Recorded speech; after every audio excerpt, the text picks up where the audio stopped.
Jair Bolsonaro pede ao ministro do STF, Alexandre de Moraes, devolução de passaporte para viajar a Israel.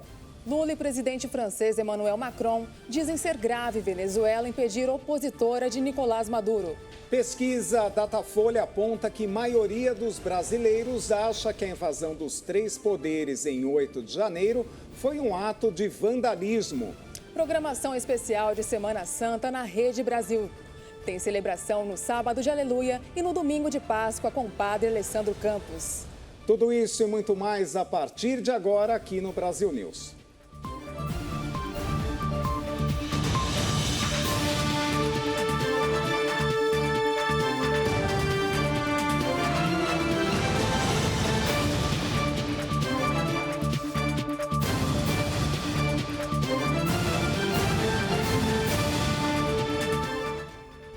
E para você que acompanhou nesta tarde a adoração da cruz com o padre Alessandro Campos, fique ligado na programação da Rede Brasil, porque no sábado, 8 da noite, tem a celebração de Aleluia. E na data mais importante para os cristãos, também às 8 da noite, vamos acompanhar no domingo a tradicional Missa de Páscoa. Tudo isso ao vivo, direto de nossos estúdios, com o padre Alessandro Campos, o religioso que conquistou o Brasil. Vamos agora às notícias. A defesa do ex-presidente Jair Bolsonaro solicitou ao Supremo Tribunal Federal a devolução do passaporte do ex-mandatário. O documento foi apreendido em fevereiro a pedido da Polícia Federal, que investiga uma suposta tentativa de golpe de Estado. A defesa de Jair Bolsonaro pediu ao Supremo Tribunal Federal a devolução do passaporte do ex-presidente, apreendido em fevereiro durante a operação da Polícia Federal. Na solicitação encaminhada ao Supremo, a defesa defende autorização para que Bolsonaro viaje a Israel entre os dias 12 e 18 de maio. Segundo os advogados, Jair Bolsonaro recebeu recentemente o convite do primeiro-ministro de Israel, Benjamin Netanyahu, para visitar o país, mas ainda aguarda a autorização do STF. O pedido é o segundo enviado pelos advogados de Bolsonaro ao ministro da Suprema Corte, Alexandre de Moraes. O passaporte de Bolsonaro foi apreendido em fevereiro, a pedido da Polícia Federal na Operação Tempus Veritatis, que apura uma suposta tentativa de golpe de Estado para manter o ex-presidente no poder. Na decisão, o ministro Alexandre de Moraes também proibiu o ex-presidente de manter contato com outros investigados. O presidente Luiz Inácio Lula da Silva e seu colega Emmanuel Macron condenaram em Brasília o fato da principal candidata opositora da Venezuela não ter conseguido se registrar para as participações nas eleições presidenciais no país. O presidente Lula considerou nesta quinta-feira grave a exclusão de Corina Iores, designada pela líder opositora Maria Corina Machado, também inabilitada para enfrentar o presidente Nicolás Maduro nas eleições de julho. O presidente da França, Emmanuel Macron, que esteve em Brasília, também condenou a exclusão. Agora, é grave que a candidata não possa ter sido registrada. Ela não foi proibida pela Justiça. Me parece que ela se dirigiu até o lugar e tentou usar o computador no local e não conseguiu entrar. Então, foi uma coisa que causou prejuízo a uma candidata. Condenamos veementemente a exclusão de uma candidata muito séria e crível deste processo. Apelamos à sua reintegração e espero, sinceramente, que consigamos reconstruir um quadro nas próximas semanas ou meses. A situação é grave e se deteriorou como resultado dessa decisão. Lula e Macron fizeram as afirmações em uma entrevista coletiva. O presidente francês encerrou nesta quinta-feira uma visita de Estado de 3 dias ao Brasil. Macron disse que convidar o presidente da Rússia, Vladimir Putin, para a cúpula do G20, prevista para novembro no Rio de Janeiro, deve ser resultado de uma decisão consensual entre os Estados-membros. O G20 é um grupo formado pelas maiores economias do mundo. E o comentarista do Brasil News, Ney Gonçalves Dias, ficou satisfeito com a posição de Lula que acabamos de ver sobre as eleições venezuelanas. Vamos acompanhar. É isso aí. Antes da fala do presidente Lula, dizendo que veto à candidatura da oposição da Venezuela é assunto grave e criticando o processo eleitoral daquele país, já havia uma inflexão do Itamaraty naquela nota em que se questionava exatamente as barreiras criadas para os candidatos da oposição, impedindo-os de registro e levando muito deles à prisão. Pois bem, a Venezuela foi grosseira. A Venezuela deve 700 milhões ao Brasil e não paga, e foi grosseira, respondendo que o Brasil era uma espécie de moleque de recado, lacaio do Departamento de Estado americano, mas a Venezuela teve o cuidado de atacar o segundo escalão do Itamaraty. Agora não, agora é o presidente Lula. Eu quero ver a resposta da Venezuela agora, se ela é capaz de dizer ao presidente Lula o que ela disse na resposta ao Itamaraty.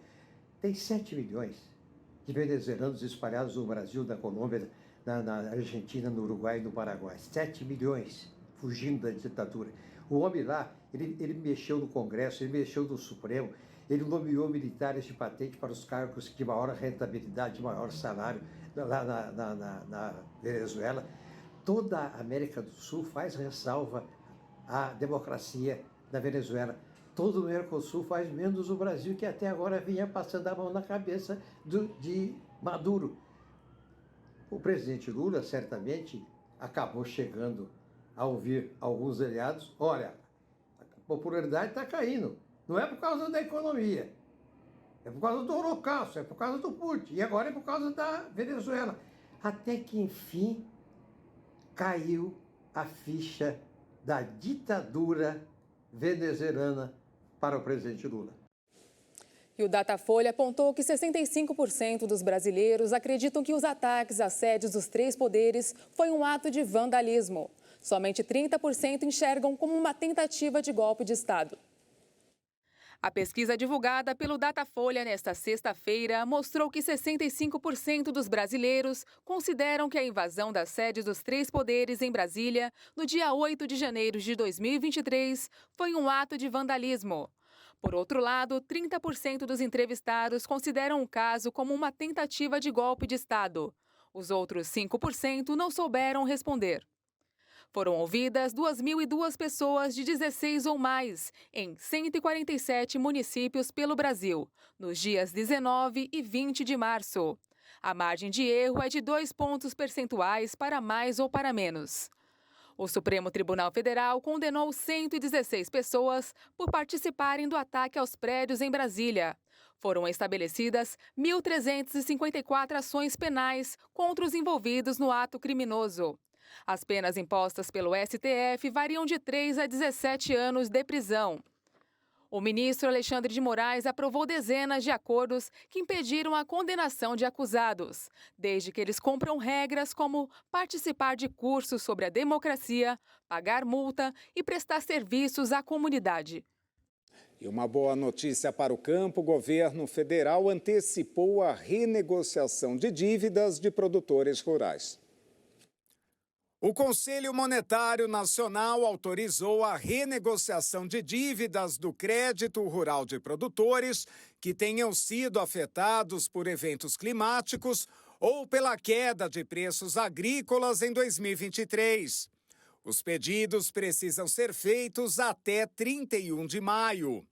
A medida permite que os produtores de soja, milho, pecuaristas de leite e corte bovino nas regiões Sul, Sudeste, Centro-Oeste e Norte parcelem ou adiem os débitos que vencerão neste ano.